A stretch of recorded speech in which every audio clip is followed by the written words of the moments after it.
চারদিকে শুধু পানি আর পানি, আর মাথার ওপর কালো মেঘের ভয়ঙ্কর গর্জন। সমুদ্রের বিশাল বিশাল ঢেউগুলো এক একটা পাহাড়ের সমান হয়ে আছড়ে পড়ছে কাঠের জাহাজটার উপর। পাটাতনগুলো মড়মড় করে উঠছে, মনে হচ্ছে এই বুঝি জাহাজটা দুটুকরো হয়ে অতল গহ্বরে হারিয়ে যাবে। ৩০ জন সাহসী নাবিক যারা সমুদ্রকে হাতের তালুর মতো চেনে, আজ তাদের চোখেও শুধু মৃত্যুর ভয়। তারা জানে না তারা কোথায় আছে, পূর্ব নাকি পশ্চিমে। শুধু জানে তাদের খাবার শেষ, পানি শেষ, আর বাঁচার আশাও প্রায় শেষ। ঠিক তখনই ঝড়ের ঝাপসা অন্ধকারের মধ্যে দূরে একটা কালো ছায়া দেখা গেল। ওটা কি কোনো দ্বীপ নাকি চোখের ভুল? কিন্তু তারা জানতো না সেই দ্বীপে পা ফেলার পর ঝোপের আড়াল থেকে অদ্ভুত প্রাণী তাদের সামনে এসে দাঁড়াবে, যা এই সমুদ্রের ঝড়ের চেয়েও কোটি গুণ বেশি ভয়ঙ্কর। ঘটনাটা ১৪০০ বছর আগে।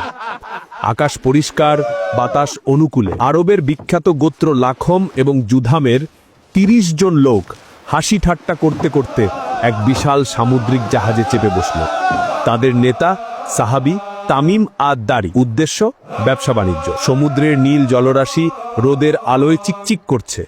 তারা ভাবছে এই সফরটা হবে তাদের জীবনের অন্যতম সেরা সফর। কিন্তু সাগরের মেজাজ বোঝা বড় দায়। যাত্রা শুরুর কিছুক্ষণ পরই হঠাৎ আকাশ কালো হতে শুরু করলো। বাতাসের গতিবেগ বেড়ে গেল অস্বাভাবিকভাবে। শান্ত সমুদ্র মুহূর্তের মধ্যে রূপ নিল এক রাক্ষসী দানবের। নাবিকেরা পাল গুটিয়ে ফেলার প্রাণপণ চেষ্টা করল, কিন্তু বাতাসের তোড়ে তা ছিঁড়ে যাওয়ার উপক্রম হলো। শুরু হলো এক জীবন মরণ লড়াই। ঢেউগুলো সেই জাহাজটাকে নিয়ে যেন খেলনা বলের মতো লুফালুফি করতে লাগলো। একবার জাহাজ আকাশের দিকে উঠে যাচ্ছে, পর মুহূর্তেই আবার গভীর খাদে আছড়ে পড়ছে। জাহাজের ভেতরে থাকা মানুষগুলো এদিক সেদিক ছিটকে পড়ছে। কেউ ভয়ে জ্ঞান হারিয়ে ফেলছে, আবার কেউ কেউ জাহাজের খুঁটি জড়িয়ে ধরে সৃষ্টিকর্তাকে ডাকছে। একদিন নয়, ২ দিন নয়, এভাবে টানা ৩০ দিন। কল্পনা করুন, একটা মাস ধরে তারা জানে না তারা কোথায় যাচ্ছে। সূর্য ওঠে, সূর্য ডোবে, কিন্তু তাদের ভাগ্য বদলায় না। সমুদ্রের নোনা পানি আর বাতাসের ঝাপটায় তাদের শরীর অবশ হয়ে গেছে। জমানো মিষ্টি পানি শেষ, তৃষ্ণায় গলা ফেটে যাচ্ছে, কিন্তু চারিদিকে পানি থাকলেও তা খাওয়ার উপায় নেই। তারা একে অপরের মুখের দিকে তাকাচ্ছে, আর সবার চোখে একটাই ভাষা, আর কি কোনোদিন পরিবারের মুখ দেখা হবে? ৩০তম দিনের বিকেল। সূর্য তখন পশ্চিম আকাশে ডুবডুবু। মাগরিবের ওয়াক্ত ঘনিয়ে আসছে। হঠাৎ জাহাজের সারেং চিৎকার করে উঠল। সে আঙুল তুলে দূরে কিছু একটা দেখালো। সবাই হামাগুড়ি দিয়ে রেলিংয়ের কাছে গেল। হ্যাঁ, ওই তো দূরে আবছা অন্ধকারের মধ্যে একটা দ্বীপের অবয়ব দেখা যাচ্ছে। মাটির দেখা পাওয়ার আনন্দে তারা ভুলে গেল শরীরের সব ক্লান্তি। দ্রুত জাহাজের ছোট ছোট ডিঙি নৌকাগুলো নামানো হলো। মূল জাহাজটাকে মাঝ সমুদ্রে নোঙর করে তারা সেই ছোট নৌকায় উঠে দ্বীপের দিকে প্রাণপণে বৈঠা বাইতে শুরু করলো। অন্ধকার নেমে এসেছে। দ্বীপটি জনমানবহীন, শুনশান। শুধু ঝিঝি পোকার ডাক আর বাতাসের শো শো শব্দ। তীরে পৌঁছেতেই তারা বালির ওপর লুটিয়ে পড়ল। মাটি, অবশেষে শক্ত মাটি।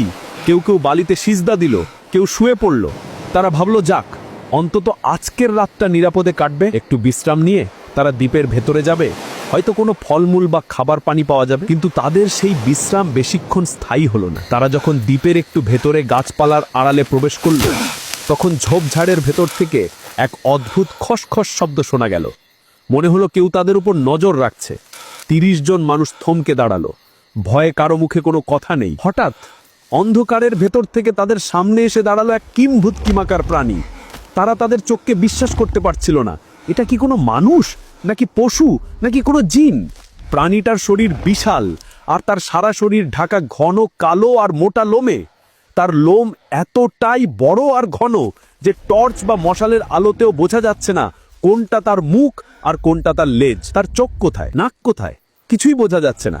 মনে হচ্ছে একটা জীবন্ত লোমের স্তূপ তাদের সামনে দাঁড়িয়ে আছে। ভয়ে নাবিকদের পা জমে গেল। তাদের মধ্যে থেকে একজন সাহস সঞ্চয় করে চিৎকার করে উঠল, কে তুমি? তুমি কি আমাদের ক্ষতি করতে চাও? তাদের অবাক করে দিয়ে সেই পশুটি মানুষের মতো পরিষ্কার ভাষায় কথা বলে উঠল। তার কণ্ঠস্বর ছিল ভারী আর যান্ত্রিক। সে বলল, আমি আল জাসাসা। নাবিকারা একে অপরের দিকে তাকালো। জাসাসা এর মানে কি? সে কি গুপ্তচর? কার জন্য সে খবর নেয় এই নির্জন দ্বীপে? তারা তাকে জিজ্ঞেস করল, তোমার পরিচয় কি? তুমি এখানে কি করছো? প্রাণীটি তাদের কোনো প্রশ্নের উত্তর দিল না। সে তাদের দিকে এগিয়েও আসলো না, আবার পিছিয়েও গেল না। সে শুধু তার লোমশ হাত তুলে দ্বীপের আরো গভীরে ঘন জঙ্গলের দিকে ইশারা করল। সেখানে লতা পাতায় ঘেরা একটা পুরনো গুহা দেখা যাচ্ছিল। প্রাণীটি বলল, ওহে আগন্তুকরা, তোমরা যদি নিজেদের প্রাণ বাঁচাতে চাও তবে আমার সাথে কথা বলে সময় নষ্ট করো না। ওই যে গুহাটি দেখছো, ওই গুহার দিকে যাও। ওখানে এক ব্যক্তি আছে যে তোমাদের দেখার জন্যে, তোমাদের কাছ থেকে বাইরের পৃথিবীর খবর শোনার জন্য অধীর আগ্রহে অপেক্ষা করছে। যাও, তার কাছে যাও। এই কথা শোনার পর তাদের ভয় আরো বেড়ে গেল। তারা ভাবলো এই প্রাণীটি নিশ্চয়ই কোনো শয়তানি ফাঁদ। ওই গুহার ভেতরে নিশ্চয়ই আরো ভয়ঙ্কর কোনো বিপদ ওত পেতে আছে, হয়তো কোনো রাক্ষসী বা কোনো ডাকাত দল। কিন্তু ফিরে যাওয়ারও উপায় নেই, আবার এখানে দাঁড়িয়ে থাকাও নিরাপদ নয়। কৌতূহল আর ভয় দুটোকে সাথে নিয়ে তামিম দানি এবং তার সঙ্গীরা পা টিপে টিপে সেই মঠের দিকে এগোতে লাগলো। গুহার মুখটা ছিল অন্ধকার আর স্যাঁতস্যাঁতে। তারা ভেতরে ঢুকলো। আবছা আলোয় চোখ সয়ে আসার পর তারা যা দেখলো তা দেখার জন্য তারা কেউই প্রস্তুত ছিল না। গুহার মাঝখানে বিশাল এক মানুষ বসে আছে, কিন্তু সে স্বাভাবিকভাবে বসেনি। তার হাত দুটো ঘাড়ের সাথে এবং হাঁটু দুটো গোড়ালির সাথে লোহার মোটা শিকল দিয়ে এমনভাবে বাঁধা যে সে চাইলেও 1 ইঞ্চি নড়তে পারছে না। তার শরীর বিশাল, তার চুলগুলো উস্কো খুস্কো আর তার চোখ দুটো আগুনের মতো জ্বলজ্বল করছে। তাদের দেখা মাত্রই সেই শিকলবন্ধী মানুষটি নড়ে চড়ে বসলো। শিকলগুলোর ঝনঝন শব্দে পুরো গুহা কেঁপে উঠল। সে তাদের দিকে এমনভাবে তাকালো যেন সে শিকারী বাঘ আর মানুষগুলো তার শিকার। সে চিৎকার করে জিজ্ঞেস করলো, তোমরা কারা? কোথা থেকে এসেছো? তামিম দানি কাঁপতে কাঁপতে পরিচয় দিলেন। বললেন তারা আরব থেকে এসেছেন, সমুদ্রে পথ হারিয়ে এখানে এসে পড়েছেন। এই কথা শুনে সে হঠাৎ শান্ত হয়ে গেল। তারপর সে তাদের দিকে ঝুঁকে এলো এবং এমন কিছু অদ্ভুত প্রশ্ন করতে শুরু করলো যা শুনে মনে হলো সে এই গুহায় বন্দী থাকলেও তার নজর পুরো পৃথিবীর ওপর। তার প্রথম প্রশ্নটাই নাবিকদের বুকের রক্ত হিম করে দিল। সে জিজ্ঞেস করলো, আমাকে বলো, বাইসান এলাকার খেজুর গাছে কি এখনো ফল ধরে? গুহার পাথরে দেওয়ালে সেই দানবীয় মানুষটির প্রশ্নটি প্রতিধ্বনিত হচ্ছে, বাইসান এলাকার খেজুর গাছে কি এখনো ফল ধরে? নাবিকেরা একে অপরের মুখের দিকে তাকাচ্ছে, তাদের কপালে ঘামের ফোঁটা। কেন এই শিকলবন্দী কয়েদি বাইরের দুনিয়ার খেজুর গাছ নিয়ে চিন্তা করছে? কিন্তু তার জলজলে চোখের দিকে তাকিয়ে মিথ্যা বলার সাহস তাদের নেই। তামিম দানি কাঁপতে কাঁপতে উত্তর দিলেন, হ্যাঁ, বাইসানের খেজুর গাছে প্রতি বছর প্রচুর ফল ধরে। এই উত্তর শোনার পর সেই লোকটির মুখে এক শয়তানি হাসি ফুটে উঠল। সে গম্ভীর গলায় বলল, শুনে রাখো, খুব শীঘ্রই এমন এক সময় আসবে যখন ওই গাছগুলিতে আর কোনো ফল ধরবে না, তখন সেগুলো বাঝা হয়ে যাবে। তার কথা শেষ না হতে সে দ্বিতীয় প্রশ্নটি ছুড়ে দিল। শিকলগুলো ঝনঝন করে উঠল। সে জিজ্ঞেস করলো, আমাকে বুহাইরা তাবারিয়া বা তাবারিয়া হ্রদ সম্পর্কে বলো। ওই হ্রদে কি এখনো পানি আছে? ওখানকার মানুষ কি সেই পানি ব্যবহার করে? নাবিকেরা দ্রুত উত্তর দিল, হ্যাঁ, ওটা পানিতে তলমল করছে, ওখানকার মানুষ সেই পানি ব্যবহার করে। লোকটি এবার দীর্ঘশ্বাস ফেলল, তার চোখগুলো ছোট হয়ে গেল। সে বলল, খুব শীঘ্রই ওই হ্রদের সব পানি শুকিয়ে যাবে, সেখানে এক ফোঁটাও পানি অবশিষ্ট থাকবে না, আর সেটাও হবে আমার আগমনের অন্যতম লক্ষণ। এরপর সে তৃতীয় প্রশ্ন করল, আমাকে জুগার ঝর্ণাটির কথা বলো। সেখানে কি এখনো পানি আছে? সেখানকার মানুষ কি সেই পানি দিয়ে চাষাবাদ করে? তামিম দানি উত্তর দিলেন, হ্যাঁ, সেখানে অফুরন্ত পানি, মানুষ সেই পানি দিয়েই ফসল ফলায়। লোকটি মাথা নাড়ল, যেন সে মনে মনে কোনো হিসাব মেলাচ্ছে। গুহার পরিবেশ ক্রমশ ভারী হয়ে উঠছে। নাবিকেরা বুঝতে পারছে না এই লোকটির উদ্দেশ্য কি। সে কি ভবিষ্যদ্দ্রষ্টা, নাকি সে কোনো অশুভ শক্তি? হঠাৎ লোকটির গলার স্বর বদলে গেল। তার এতক্ষণের শান্ত ভাব কেটে গিয়ে এক অস্থিরতা কাজ করতে শুরু করলো। সে এমন এক প্রশ্ন করলো যা শোনার জন্য তামিম দানি মোটেও প্রস্তুত ছিলেন না। সে জিজ্ঞেস করলো, আমাকে নবী আল উম্মি বা নিরক্ষরদের নবীর খবর দাও। মক্কায় যে নবী আসার কথা ছিল তার কি খবর? সে এখন কি করছে? এই প্রশ্নে নাবিকেরা চমকে উঠল। এই নির্জন দ্বীপে বসে সে আরবের নবীর খবর রাখছে? তামিম দানি সত্যটাই বললেন। তিনি বললেন, সেই নবী মক্কা ছেড়ে মদিনায় হিজরাত করেছেন এবং আরবের বিভিন্ন গোত্র তার সাথে যুদ্ধ করেও হেরে গেছে। এখন বেশিরভাগ মানুষ তার আনুগত্য মেনে নিয়েছে। সবাই ভাবলো হয়তো এই কথা শুনে লোকটি রেগে যাবে, হয়তো সে চিৎকার করবে, কিন্তু না। সবাইকে অবাক করে দিয়ে সে বলল, শোনো, তার আনুগত্য মেনে নেওয়াই মানুষের জন্য কল্যাণ। তিনি সত্য নবী। গুহার ভেতর পিনপতন নীরবতা। এ কি বলছে সে?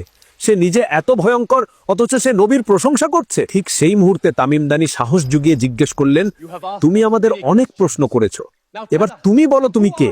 কেন তোমাকে এই জনমানবহীন দ্বীপে, এই অন্ধকার গুহায় হাজার হাজার বছর ধরে লোহার শিকলে বেঁধে রাখা হয়েছে?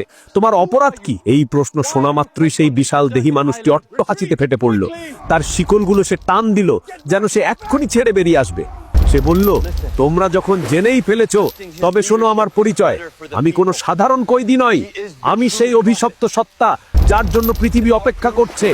আমি হলাম মসিহ দাজ্জাল। দাজ্জাল নামটা শোনা মাত্রই নাবিকদের পায়ের নিচের মাটি সরে গেল। ছোটবেলা থেকে তারা যার ভয়ঙ্কর গল্পের কথা শুনে এসেছে, সেই দাজ্জাল তাদের চোখের সামনে বসে আছে। সে বলতে শুরু করলো, আমাকে আটকে রাখার সময় শেষ হয়ে এসেছে। খুব শীঘ্রই আমাকে এই শিকল থেকে মুক্তি দেওয়া হবে। আল্লাহ আমাকে অনুমতি দেবেন, তখন আমি এই দ্বীপ থেকে বেরিয়ে পড়ব। আমি পুরো পৃথিবী চষে বেড়াবো। এমন কোনো গ্রাম বা শহর নেই যেখানে আমি পা রাখবো না। মাত্র 40 দিনের মধ্যে আমি পুরো পৃথিবী ভ্রমণ করব। তার চোখ দিয়ে যেন আগুন বের হচ্ছে। সে চিৎকার করে বলল, আমি সব জায়গায় যাব, মানুষকে আমার অনুসারী বানাবো, পৃথিবীকে লণ্ডভণ্ড করে দেব। কিন্তু মাত্র 2টো জায়গায় আমি প্রবেশ করতে পারবো না, মক্কা এবং মদিনা। সে ভয়ে কুঁকড়ে যাওয়া নাবিকদের দিকে তাকিয়ে বলল, যখনই আমি মক্কা বা মদিনায় ঢোকার চেষ্টা করব, তখনই ফেরেশতারা খোলা তলোয়ার হাতে আমাকে তাড়া করবে। প্রতিটি প্রবেশ পথে ফেরেশতারা পাহারায় থাকবে। আফসোস, আমি সেখানে ঢুকতে পারবো না। কথাগুলো বলার সময় তার চেহারা রাগে লাল হয়ে গেল। সে তার বিশাল শরীর দিয়ে মাটির উপর আঘাত করতে লাগলো। তামিম দানি এবং তার সঙ্গীরা বুঝতে পারল, এখানে আর এক মুহূর্ত থাকা নিরাপদ নয়। এই দানব যদি কোনোভাবে শিকল ছিঁড়ে ফেলে, তবে তাদের হাড় মাংসের কোনো অস্তিত্ব থাকবে না। তারা একে অপরকে ইশারা করল, পা টিপে টিপে পেছনের দিকে সরতে লাগলো। দাজ্জাল তখনও নিজের মনে বিড়বিড় করে মক্কা ও মদিনার কথা বলে আক্ষেপ করছে। নাবিকরা এক দৌড়ে গুহা থেকে বেরিয়ে এলো। তাদের নিঃশ্বাস বন্ধ হয়ে আসছে। বাইরে সেই লোমশ প্রাণী জাসসাসা তখনও দাঁড়িয়ে আছে, কিন্তু তারা সেদিকে তাকালো না। গুহার ভেতর থেকে দাজ্জালের সেই গগন বিদারী চিৎকার তখনও কানে বাজছে।